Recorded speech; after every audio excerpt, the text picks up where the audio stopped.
Molt bona tarda i benvinguts a tots i a totes. Avui estem de celebració, avui celebrem, tot i havent una pandèmia, tot i estar tots tancats a casa i amb depressió, avui celebrem que estic gravant el 10è podcast i em direu, però Núria, això què és? 10 podcast què és? No és res, ja ho sé, però per mi és molt important, perquè quan estava gravant el primer i el vaig penjar, tothom em va dir que xulo, no sé què, i vaig pensar, sí, però haig de continuar, no pot ser que pengi un i ja està.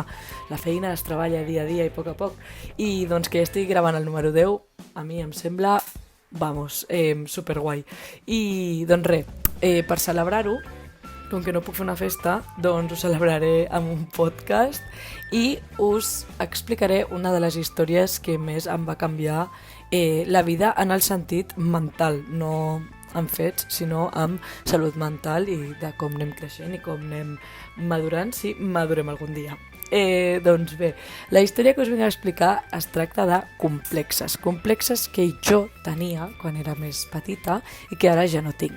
I em direu, quin complexe? Pues el complexe més gran que tenia era el meu nas. I molta gent que em coneix dirà, però si el teu nas no...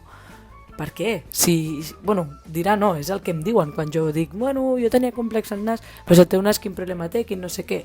Doncs vosaltres potser no ho veieu o ho veieu i no ho voleu dir per quedar bé, Potetes, que us agrada molt també quedar bé, No, però el teu nas, Núria, és superpetit, no sé per què et ratlles. Sí que té una mica així de pont, però aviam, que jo tinc miralls a casa i ja em veig, el meu nas no és que sigui petit, però la història és això, que us puc explicar això del meu nas i m'estic rient i no passa res, i abans potser era plorar tota la tarda i odiar-me per dir per què tens aquest nas, joder, i són coses que passaven. Doncs bé, jo anava a l'escola i estem parlant de primer, segon de l'ESO, quan va començar aquesta moda de dir-me això. També us dic que jo em defensava, no us creieu que es ficaven amb mi i jo... No, jo també m'hi tornava, l'únic que quan arribava a casa doncs deies que és veritat, mira com tinc el nas, i em mirava al mirall i deies que com pot ser, per què no el tinc petit i que ni se'n vegi com la gent normal? Doncs no, és el nas que t'ha tocat i ja està. Doncs bé, jo anava a l'escola i de cop i volta un dia em van començar a caure el que en diem motes, no?, per tenir el nas gran. Motes com Tucán, la muerte del loro, que per qui no ho entengui és que quan estornuda es clava el pico al pit i es mor, no? Aquestes coses, coses ingenioses de nens de 11, 12, 13... Doncs bé, jo estava molt, però molt amb el trauma i el complexe, i arribava a casa, em mirava el mirall i deia no pot ser, i llavors vaig decidir buscar per internet, no?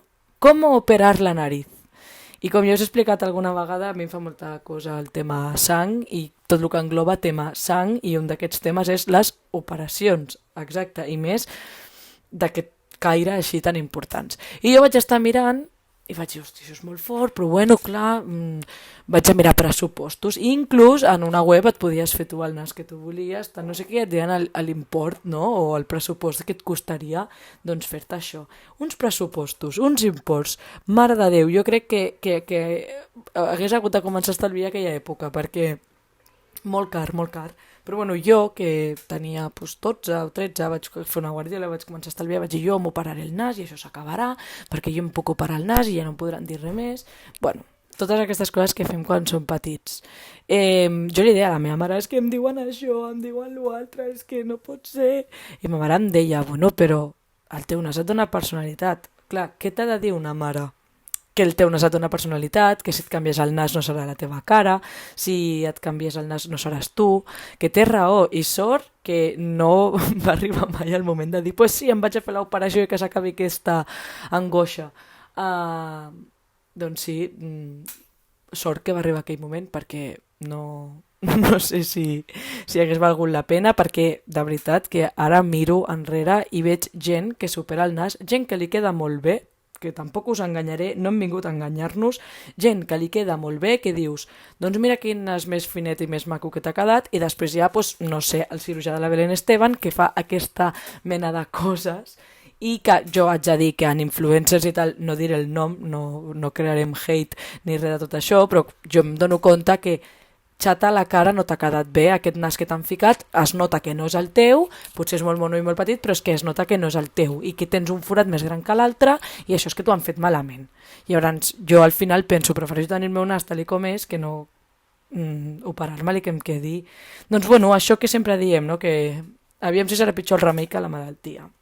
Doncs bé, no us creieu que aquest complexe jo l'he superat així, d'un dia per l'altre, perquè la meva mare em va dir tal i qual.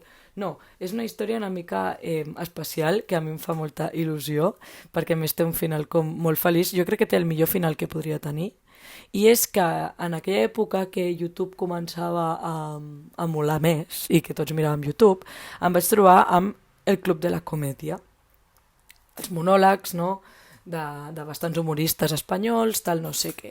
I em vaig trobar un que era Mi Nariz, vale? I jo vaig ficar aquell, dic, Alberto Romero, qui és aquest home?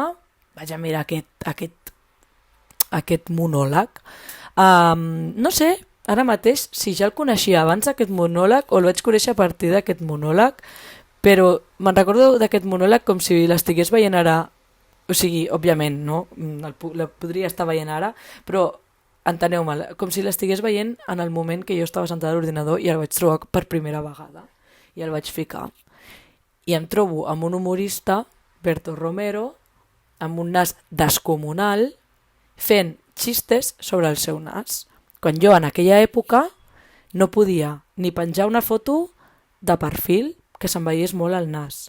Quan veia que m'etiquetaven alguna foto al Facebook que se'n veia molt el nas, la borrava. No m'agradava ficar-me de perfil perquè no volia que la gent em veiés el nas.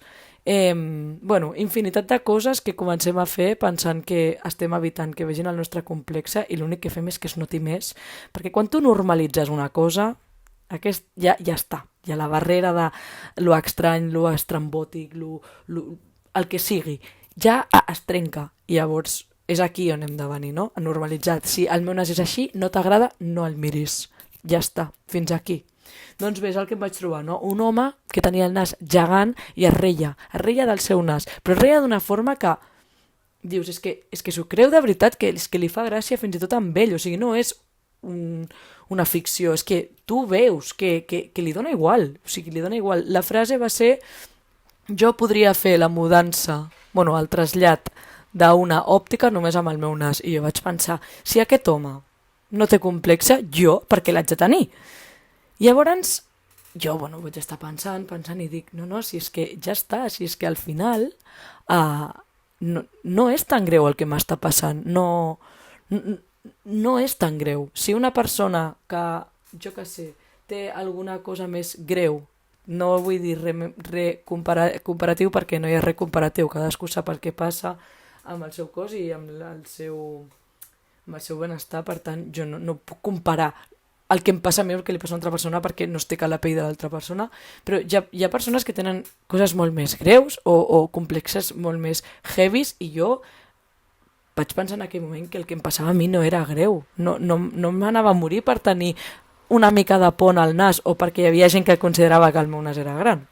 Doncs bé, en aquell moment el que se'm va ficar al cap, automàticament se'm va treure la por aquesta a que la gent veiés el meu nas o què diran del meu nas o seria més guapa si no tingués aquest nas, se'm va treure tota aquesta paranoia que m'envoltava i l'única cosa que tenia al cap és jo li haig de dir amb aquest home, amb el senyor Berto Romero, jo li haig de dir que m'ha curat la pedra que tinc dins del cap, o sigui, me l'ha curat perquè jo tenia un problema que ja no el tinc després de 10 minuts de vídeo. Com pot ser? Jo amb aquest home li haig de dir.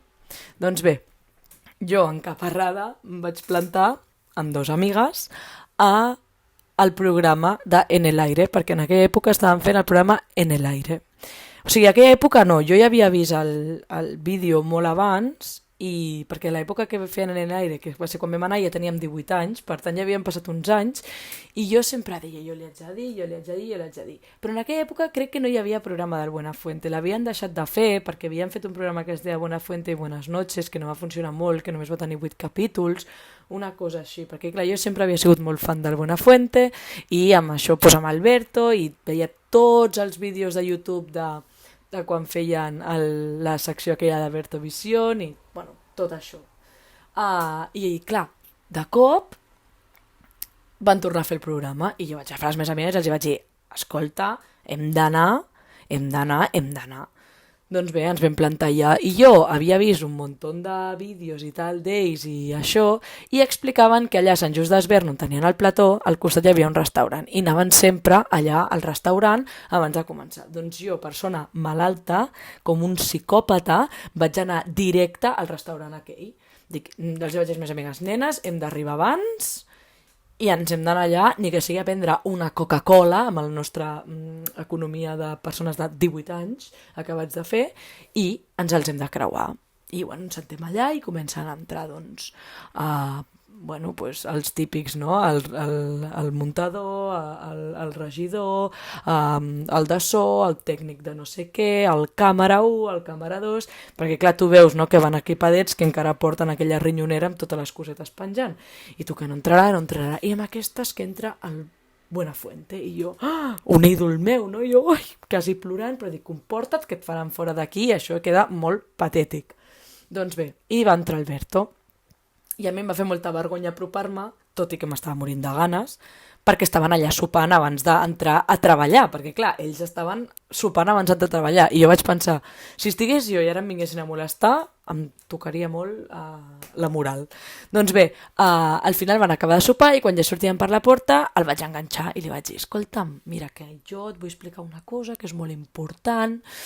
I ella em va dir, et sembla bé si ho fem després del programa? Diu, m'esperes a la porta i jo quan surti, doncs, m'ho expliques? I jo, segur.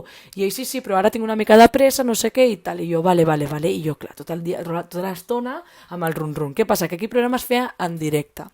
I començava cap a les 10:30 o les 10, una cosa així, i acabava quasi a la 1 del matí. I es feia en directe, és a dir, el públic estava en directe, perquè no només havia anat allà a la porta, sinó jo havia anat també a lo que seria de públic, i jo tot el programa amb el run-run de ara parlaré amb ell, total. Òbviament ens havien vingut a buscar perquè aquella hora per tornar cap al nostre poble doncs era una mica complicadet, i llavors ens havien vingut a buscar amb el cotxe. Doncs bé, diria que era, no sé si a la meva mare o no me'n recordo ben bé, però bueno, estaven allà amb el cotxe esperant-nos, els pares d'alguna de les meves amigues. I jo a la porta, i va passar una hora, i no surten, i no sé què, i jo pensant que aquest tio està fent temps perquè no deu voler parlar amb mi, perquè aquesta pesada, ara a la 1 del matí, què m'ha de dir? Doncs finalment van sortir ells dos, i jo m'estava morint. I li dic, hola, que te'n recordes que abans? Diu, sí, però si pot ser una mica ràpid, que tinc 2 fills esperant-me a casa. I jo, ho sento, però és que t'ho haig de dir, no sé què. Doncs bé, i aquí ve el moment estel·lar de la meva vida en el qual el complexe va desaparèixer completament amb aquesta frase que em va dir. No només em va ajudar el senyor Berto Romero amb el tema de el complexe, és a dir, amb el tema del monòleg, sinó que en directe, en carn i ossos, em va acabar de fulminar aquest complexe que tenia.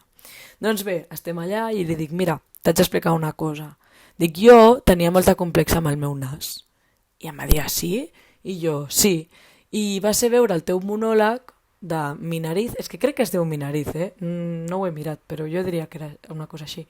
I a mi se'm van anar tots els complexes i l'únic que volia era dir-te que moltíssimes gràcies perquè m'has ajudat molt i no sé què, ara sóc més feliç perquè no estic preocupada i era una cosa que a mi m'angoixava, que sempre estava pendent d'això, que aviam les fotos, que aviam aquí, que la gent no em miri molt de perfil.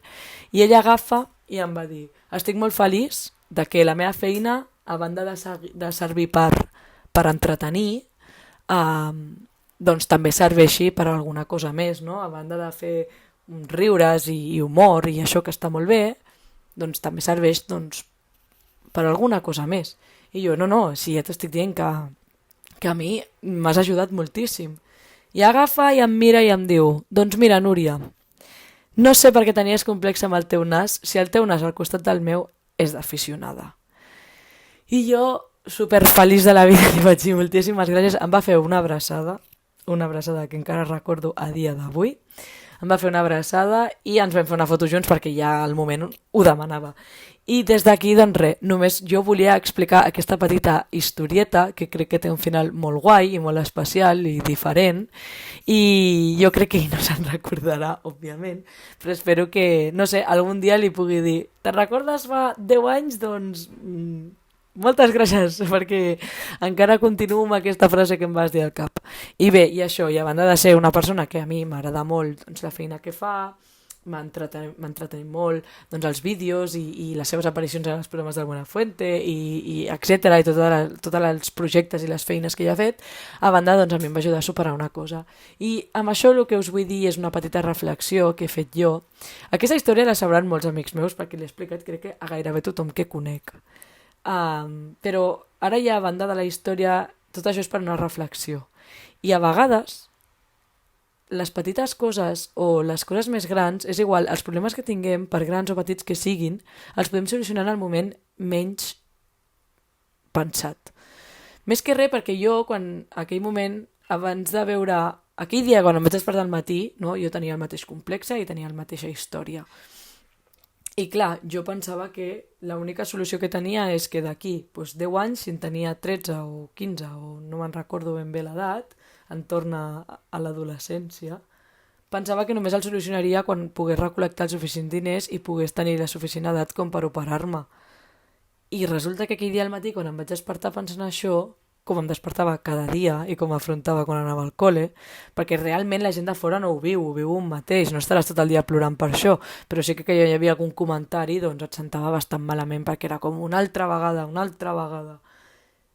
I aquell dia em va ajudar molt, sense saber-ho, que veient un monòleg d'una persona se'm solucionaria un problema que portava arrastrant des de feia uns anys. I se'm solucionaria d'una forma que inclús m'agrada que em diguin pues tens el nas d'Alberto. Pues sí, m'agrada que em diguin això. I tot i jo sabent que el meu és d'aficionat al costat del d'ell, més que res perquè m'ho va dir ell. Per tant, digueu-me el que vulgueu. O sigui, us podeu ficar amb el meu nas tant com vulgueu, que ara mateix, en comptes de ser un complexe, és com un... Doncs sí, tinc aquest nas i com diu la meva mare em dona personalitat i a més, em podeu dir que sóc la Berta Romero, és que m'és igual, és un orgull per mi. I això, que la reflexió que faig és aquesta, que a vegades no sabem com, però la persona menys indicada en el moment menys indicat et pot solucionar un problema que pensaves que es solucionaria amb temps i diners o vés tu a saber com. Per tant, a vegades qualsevol de nosaltres pot ser la influència per solucionar un problema dels altres. Per tant, sempre és important ser amable i no crear... i riure's d'un mateix, perquè al final... El que a mi em va ajudar és que una persona rient-se d'ell mateix em va ajudar a mi i ara jo mateix em puc riure de mi mateixa. A mi em poden dir el que vulguin i jo em puc dir el que vulgui que està superat. Doncs bé, fins aquí el podcast. Ha sigut més un storytelling, però bueno, espero que us hagi agradat molt, espero que us hagi agradat la història. Sabeu que em podeu seguir al meu canal de Spotify, al de YouTube i sobretot a Instagram per enterar-vos de totes les novetats que hi ha i de tots els podcasts que vaig penjant últimament, setmanalment. No ho vull dir molt alt perquè a vegades em comprometo i després no hi ha podcast. I això, espero que us hagi agradat molt i tot aquell que vulgui pot compartir les seves històries o les seves complexes o com els ha solucionat. Em podeu escriure per qualsevol dels canals que sabeu i podríem fer un podcast especial explicant com han solucionat els seus complexos als oients o quins complexos tenen que encara no han pogut solucionar. I doncs bé, fins aquí, un petó i fins a propera.